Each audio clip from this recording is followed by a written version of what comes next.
Thomas Alva Edison और Nikola Tesla की जंग विज्ञान के इतिहास की सबसे चर्चित लड़ाई मानी जाती है। कैसे एक समय आया जब एडिसन ने टेस्ला की बर्बादी में कोई कसर नहीं छोड़ी, लोगों के बीच जमकर झूठ फैलाया। उन्होंने क्यों ऐसा किया? एसी और डीसी करंट की जंग इस हद तक कैसे पहुंच गई? थॉमस एल्वा एडिसन वो वैज्ञानिक थे जिन्होंने पहला प्रैक्टिकल लाइट बल्ब बनाया था।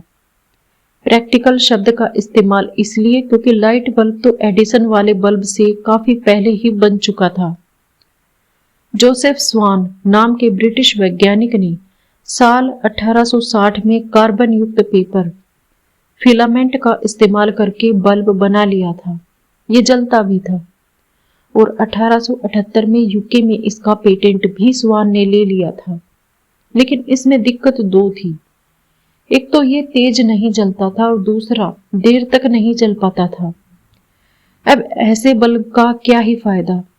इसके साल भर बाद ही 1879 में थॉमस एल्वा एडिसन ने अपना बल्ब बना लिया। यह व्यवहारिक रूप से काफी देर तक जलता था।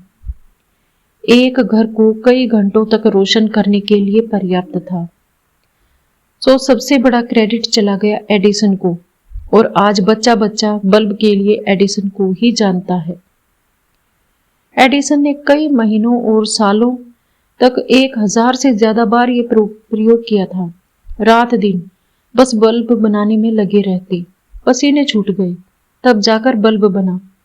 इतनी मेहनत के बाद बल्ब बना और उसे भी उन्होंने लोगों से जलाने को मना कर दिया। सिर्फ मना नहीं किया बल्कि लोगों को डराया भी। कहा कि अगर लोगों ने बिजली के खंभे से घरों में आने वाली लाइट से बल्ब जलाया तो उनकी मौत भी हो सकती है। बकायदा इस डर को बनाए रखने के लिए सड़कों पर जानवरों को बिजली के झटके से मारकर दिखाया जाता था। छोड़ा तो इंसान को भी नहीं। ये सब इसलिए किया क्योंकि लोगों में बिजली के दूसरे रूप अल्टरनेटिंग करंट यानी कि एसी को लेकर डर बैठ जाए और वो इसका इस्तेमाल ना करें। यही से आपके दिमाग में एक सवाल कौंधा होगा कि एक आदमी ने बल्ब बनाया जिसके लिए उसे दौलत और शोहरत मिली, उसके बावजूद वो लोगों को बिजली से बल्ब ना जलाने को कहता। आप में से कुछ लोगों के दिमाग में हो सकता है ख्याल आया हो कि एडिसन ने ऐसा इसलिए किया होगा कि कहीं लोगों को करंट ना लग जाए और कहीं उनकी मौत ना हो जाए। लेकिन ऐसा तो बिल्कुल नहीं था। इसका मकसद कुछ और ही था। आखिर क्या था वो मकसद? एडिसन ऐसा क्यों कर रहे थे? वो क्यों चाहते थे कि लोग एसी करंट से दूर रहें और उससे बल्ब बिल्कुल ना जलाएं? इसी पर बात करेंगे आज की वीडियो में और आपको इसके पीछे की पूरी कहानी बताएंगे। बात शुरू करते हैं बल्ब इजाद होने के बाद से। एडिसन ने 1880 में अपने बल्ब का पेटेंट ले लिया था, लेकिन उनके आगे एक बड़ी समस्या थी। समस्या ये कि घर घर बल्ब जलवाया कैसे जाए, यानी घरों में बिजली कैसे पहुंचे। अब एडिसन ने एक ऐसा सिस्टम बनाने पर काम शुरू कर दिया जिसे बड़ी मात्रा में बिजली का उत्पादन यानी कि प्रोडक्शन और डिस्ट्रीब्यूशन भी हो सके। एडिसन इसमें भी सफल हो गए। 1882 में उन्होंने न्यूयॉर्क शहर में पहला पावर प्लांट स्थापित करने में कामयाबी पाली। ये था डायरेक्ट करंट यानी कि डीसी का प्लांट। इसके बाद जब न्यूयॉर्क शहर के एक छोटे से हिस्से में पहली बार लाइट जली तो लोग डीसी वाली बिजली को जादू की तरह देखने लगे। एडिसन को इसका जादूगर कहा जाने लगा। इस घटना की पूरी दुनिया में चर्चा हुई और देखते ही देखते एडिसन अमेरिका में आम आदमी से लेकर राष्ट्रपति की नजरों में भी चढ़ गए। लेकिन इतना सब होने के बाद भी एक बात थी जो एडिसन को खटकती थी। वो ये कि उन्हें पता था कि डीसी करंट ज्यादा दूर तक ट्रेवल नहीं कर सकता। जहां भी डीसी वाली बिजली का प्लांट लगाया जाता, ये उस एरिया में केवल आधा मील तक ही घरों और सड़कों को रोशन कर पाती थी। ऐसे में ज्यादा जगहों पर लाइट पहुंचाने के लिए ज्यादा पावर प्लांट की जरूरत पड़ती, यानी बहुत ज्यादा खर्चा। इस मामले में एडिसन को उस समय के अमेरिका के सबसे बड़े इन्वेस्टमेंट बैंकर जेपी मॉर्गन का साथ मिला। मतलब काम एडिसन का और पैसा जेपी मॉर्गन का। कुल मिलाकर बिजली की दुनिया में दोनों का एक छत्र राज था और दोनों खूब प्रॉफिट कमा रहे थे। लेकिन आम लोगों और व्यवसायियों को तो बिजली महंगी पड़ रही थी, जिसकी चर्चा भी अक्सर सुनने को मिल जाती थी। ये चर्चा अमेरिका से 5,000 मील दूर रह रहे एक 28 साल के नौजवान निकोला टेस्ला के कानों तक भी पहुंची और इसने इन्हें परेशान कर दिया। वो इसलिए क्योंकि ये नौजवान जानता था कि एडिसन की महंगी डीसी बिजली का विकल्प उसके पास मौजूद है और वो है बिजली का दूसरा रूप, अल्टरनेटिंग करंट यानी कि एसी। लेकिन टेस्ला के पास अपनी सोच को जमीन पर उतारने के लिए यानी प्रैक्टिकली दुनिया के सामने रखने के लिए कमी थी तो फंड की यानी कि फाइनेंस की। टेस्ला ने अपनी बायोग्राफी में लिखा भी है कि जब वो ऑस्ट्रिया के ग्रेज स्थित पॉलिटेक्निक संस्थान में इलेक्ट्रिकल इंजीनियरिंग की पढ़ाई कर रहे थे, तभी उन्हें समझ आ गया था कि बिजली के जिस रूप यानी डीसी करंट को इतना बढ़ा चढ़ाकर उपयोगी बता जा रहा है वो गलत है। निकोला टेस्ला के मुताबिक वो उसी समय दूसरे विकल्प यानी कि अल्टरनेट करंट को ज्यादा उपयोगी बनाने के बारे में सोचने लगे थे।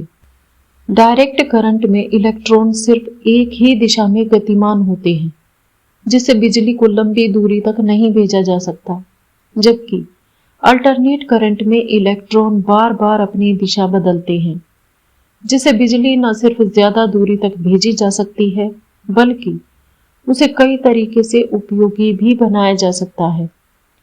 हम इस समय घरों में जो बिजली का इस्तेमाल करते हैं वो अल्टरनेट करंट ही है। हालांकि ये बात सच है कि डायरेक्ट करंट अल्टरनेट करंट से ज्यादा सुरक्षित है। डीसी और एसी करंट को समझ लिया, अब अपनी स्टोरी पर आते हैं। विजन ऑस्ट्रिया में रह रहे निकोला टेस्ला के पास था। उसे पाने का फॉर्मूला भी उनके पास था। बस चाहिए था तो एक ऐसा आदमी जो उनकी सोच को समझे और सपोर्ट करे। उन्हें इस मामले में थॉमस एल्वा एडिसन से बढ़िया कोई दूसरा आदमी नहीं दिखा।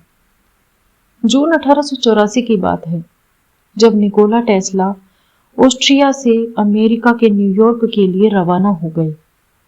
टेस्ला के पास एडिसन के ही एक पूर्व सहयोगी का खत था। एडिसन को संबोधित करते हुए पत्र में लिखा था, मैं उस दुनिया के दो महान लोगों को जानता हूं। इनमें से एक एडिसन तुम हो और दूसरा वो व्यक्ति जो तुम्हारे सामने खड़ा है, यानी कि निकोला टेस्ला। टेस्ला जब एडिसन से मिले उस समय एडिसन एक पानी के जहाज में लगाए गए अपने डायनमो यानी कि इलेक्ट्रिकल जनरेटर के बारे में कुछ सहयोगियों से चर्चा कर रहे थे। ये जनरेटर उनकी company Edison electric light company ने बनाया था, जो खराब हो गया था। डायरेक्ट करंट नहीं बना रहा था। एडिसन ने टेस्ला के सामने शर्त रखी कि अगर वो जहाज का डायनमो सही कर देंगे तो उन्हें उनकी कंपनी में काम मिल जाएगा। टेस्ला ने कुछ ही घंटों में ही डायनमो सही कर दिया और एडिसन की कंपनी में काम करने लगे। इसी दौरान एडिसन की कंपनी एक बड़ी परेशानी से जूझने लगी। कंपनी के जनरेटर्स में एक बड़ी दिक्कत आने लगी थी। वो चलते चलते अचानक बंद पड़ जाते थे। काफी कोशिशों के बाद भी ये फॉल्ट पकड़ में नहीं आया। इसी दौरान एक दिन टेस्ला एडिसन से उनके चैम्बर में मिलने गए और उन्हें डायरेक्ट करंट की जगह अल्टरनेट करंट के इस्तेमाल का सुझाव दिया। एडिसन टेस्ला की बात सुनकर एकदम चिढ़ गए और बोले, एसी करंट कभी विकल्प नहीं बन सकता क्योंकि वो खतरनाक है, उसे कंट्रोल नहीं किया जा सकता। अपने इस ब्लूप्रिंट को मेरे सामने से हटाओ और जाकर हमारे डीसी जनरेटर की समस्या को दूर करो। अगर तुमने ये कर दिया तो तुम्हें $50,000 दूंगा।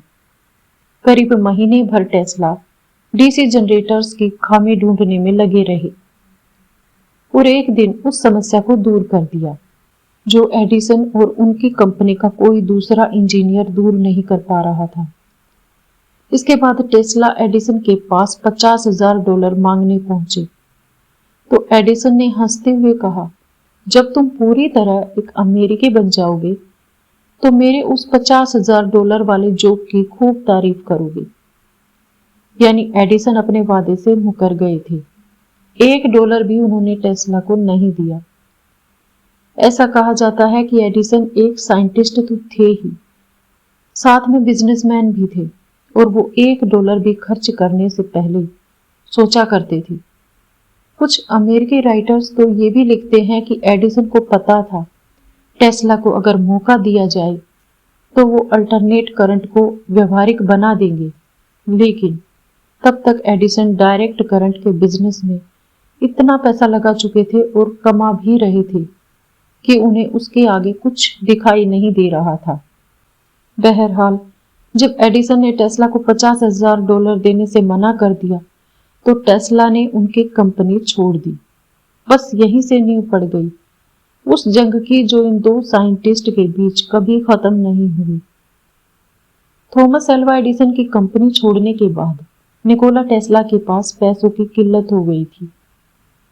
ऐसे में जो काम मिला करना पड़ा। सड़कों पर खुदाई की, एक ऐसी कंपनी के लिए जो एडिसन की बिजली कंपनी के लिए तार बिछा रही थी। तार बिछाने वाली कंपनी एक ऐसे ठेकेदार को टेस्ला की काबिलियत और उसके मकसद के बारे में पता लगा। ठेकेदार टेस्ला को वेस्टर्न यूनियन नाम की एक इलेक्ट्रिक कंपनी में लेकर गया। टेस्ला कंपनी को किसी तरह ये समझाने में सफल रहा कि अगर उन्हें मौका मिले तो वो ऐसा एसी पावर सिस्टम और अल्टरनेट करंट वाला एसी मोटर बना सकते हैं जिसे बिजली के क्षेत्र में एक बड़ा बदलाव लाया जा सकता है। कंपनी ने टेस्ला को अपने यहाँ काम का प्रस्ताव दे दिया। यहीं से टेस्ला ने एसी पावर सिस्टम और मोटर का विकास किया, उसके पेटेंट भी ले लिए। ये ऐसे आविष्कार थे जो बिजली सप्लाई क्षेत्र में एडिसन की कंपनी को पीछे छोड़कर पछाड़ सकते थे। अब टेस्ला को एक ऐसे इन्वेस्टर की जरूरत थी जो उनके इन्वेंशन में पैसा लगा सके। टेस्ला को इस काम में ज्यादा मशक्कत नहीं करनी पड़ी क्योंकि उनके रिसर्च को ज्यादातर लोग जान चुके थे। चर्चाएं होने लगी थी। टेस्ला की मदद में आगे आए साइंटिस्ट जॉर्ज वेस्टिंगहाउस। वेस्टिंगहाउस ने ट्रेन के एयर ब्रेक्स की खोज की थी, जिसके चलते उनके पास काफी पैसा आ गया था। टेस्ला ने अपने आविष्कार वेस्टिंगहाउस इलेक्ट्रिक कंपनी को बेच दिए।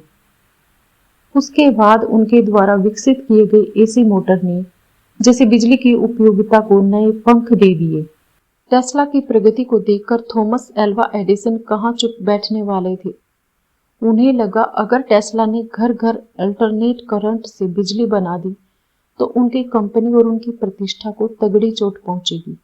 एडिसन ने ये कहना शुरू कर दिया कि अल्टरनेट करंट को मीलों तक पहुंचाने के लिए हजारों वोल्टेज की जरूरत होगी और अगर ये 1000 वोल्टेज की बिजली कहीं पहुंच भी जाएगी तो इस्तेमाल इसका कैसे होगा, यानी फिर उसे कम वोल्टेज में कैसे बदला जाएगा। ये एक जायज सवाल था और निकोला टेस्ला के आगे ये समस्या भी थी, लेकिन इसका तोड़ उन्हें जल्द ही यूरोप से मिला। यूरोप में कुछ वैज्ञानिकों ने एक नई डिवाइस बनाई थी जिसका नाम रखा गया था ट्रांसफार्मर। इसी डिवाइस के आधार पर टेस्ला ने बड़े बड़े ट्रांसफार्मर बनाए जो हजारों वोल्टेज की बिजली को कम वोल्टेज में बदलकर इस्तेमाल करने लायक बना देते थे। जब ट्रांसफार्मर वाली खबर एडिसन को मिली तो उन्होंने नया पैतरा अपनाया। टेस्ला के खिलाफ प्रोपेगेंडा कैंपेन शुरू कर दिया गया। एडिसन ने वो काम किया जिसकी कोई कल्पना नहीं कर सकता था। अब उन्होंने लोगों के दिमाग में अल्टरनेट करंट को लेकर डर फैलाना शुरू कर दिया। खुद अखबारों में आर्टिकल लिखते, आए दिन प्रेस से कहते कि अल्टरनेट करंट सेफ नहीं है और वो व्यवहारिक भी नहीं है, ये लोगों को मार देगा, डेथ करंट है ये। आए दिन एडिसन की कंपनी के लोग सड़कों पर जाते और कुत्ते बिल्ली पकड़कर उन्हें अल्टरनेट करंट के झटके देते। लोगों के सामने जानवरों को करंट से मार दिया जाता। एक हाथी को करंट लगाकर तड़पाया जाता। लोगों में डर पैदा करने के लिए थॉमस अल्वा एडिसन ने एक और भी विभत्स काम किया। एक आदमी की जान तक ले ली। दरअसल उस समय न्यूयॉर्क की राज्य सरकार मौत की सजा पाए कैदियों को फांसी के बजाय मृत्युदंड देने का अधिक मानवीय विकल्प ढूंढ रही थी। एडिसन, जो तब तक मौत की सजा के खिलाफ थे, उन्होंने इसमें भी मौका ढूंढ लिया। वो सरकार के पास पहुंचे और अल्टरनेट करंट के जरिए कैदी को मौत देने की सिफारिश की। बोले, ये करंट इतना तेज है कि कैदी की कुछ सेकंड्स में मौत हो जाएगी और उसे दर्द भी नहीं होगा। 1890 में एक मर्डर के जुर्म में मौत की सजा पाए विलियम कैमलर नामक कैदी को अल्टरनेट करंट के जरिए मौत की सजा दी गई। उसे जिस कुर्सी पर बिठाकर करंट के झटके लगाए गए थे, उसे एडिसन ने ही अपने एक कर्मचारी से डिजाइन करवाया था और उसमें वेस्टिंग हाउस कंपनी का एसी जनरेटर लगाया गया था। एडिसन का साफ सोचना था कि कैदी को करंट लगाकर मौत की सजा दिए जाने की बात दूर तक जाएगी और लोगों के दिलों में टेस्ला वाले अल्टरनेट करंट को लेकर डर बैठ जाएगा। तमाम कोशिशों के बाद भी एडिसन का ये प्रोपेगेंडा सफल नहीं हुआ, क्योंकि टेस्ला और वेस्टिंग हाउस लोगों को ये समझाने में कामयाब हो रही थी कि वो जहां भी बिजली लेकर जाएंगे, सुरक्षा के इंतजाम पहले किए जाएंगे। और दूसरा ये कि टेस्ला की बिजली एडिसन वाली बिजली से सस्ती भी थी, इसलिए टेस्ला को नए कॉन्ट्रैक्टर लगातार मिल रहे थे। इसी दौरान टेस्ला और वेस्टिंग हाउस को एक ऐसा कॉन्ट्रैक्ट मिला जिसके बाद एडिसन ठंडे पड़ गए। ये कॉन्ट्रैक्ट था शिकागो में हुए वर्ल्ड फेयर में बिजली की आपूर्ति करने का। टेस्ला के साथ ही वेस्टिंग हाउस की इलेक्ट्रिक कंपनी ने ये करार जनरल इलेक्ट्रिक कंपनी को हराकर जीता था।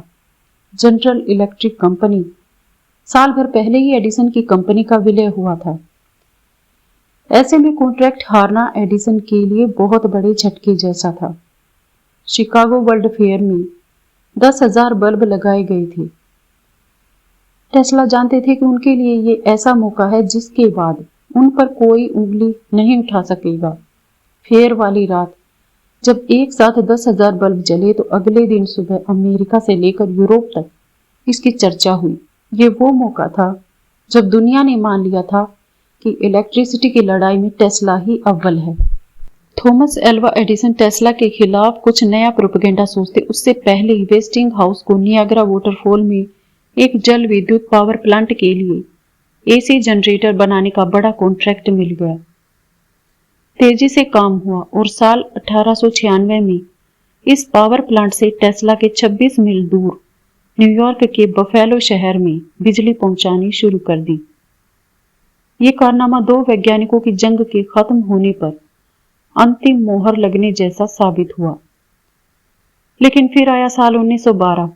इस साल इन दोनों वैज्ञानिकों से जुड़ी एक चर्चा वैज्ञानिकों के बीच काफी आम थी। ये चर्चा तब शुरू हुई जब इस साल का नोबेल पुरस्कार घोषित हुआ। यूरोप और अमेरिका के कुछ वैज्ञानिकों का कहना था कि इस साल का फिजिक्स का नोबेल पुरस्कार इलेक्ट्रिसिटी के क्षेत्र में निकोला टेस्ला और थॉमस एल्वा एडिसन को संयुक्त रूप से मिलना चाहिए। लेकिन कहा जाता है कि टेस्ला ने एडिसन के साथ नोबेल साझा करने से इनकार कर दिया था, जिस वजह से उस साल ये अवार्ड उन्हें नहीं दिया गया। इससे एक बात मान ली गई, वो ये कि निकोला टेस्ला के मन में थॉमस एल्वा एडिसन को लेकर जो कड़वाहट बन गई थी, वो फिर कभी खत्म नहीं हुई। आज की वीडियो में इतना ही। मिलते हैं अगली वीडियो में एक नए विषय के साथ। खुश रहें। Thanks for watching. Bye, take care.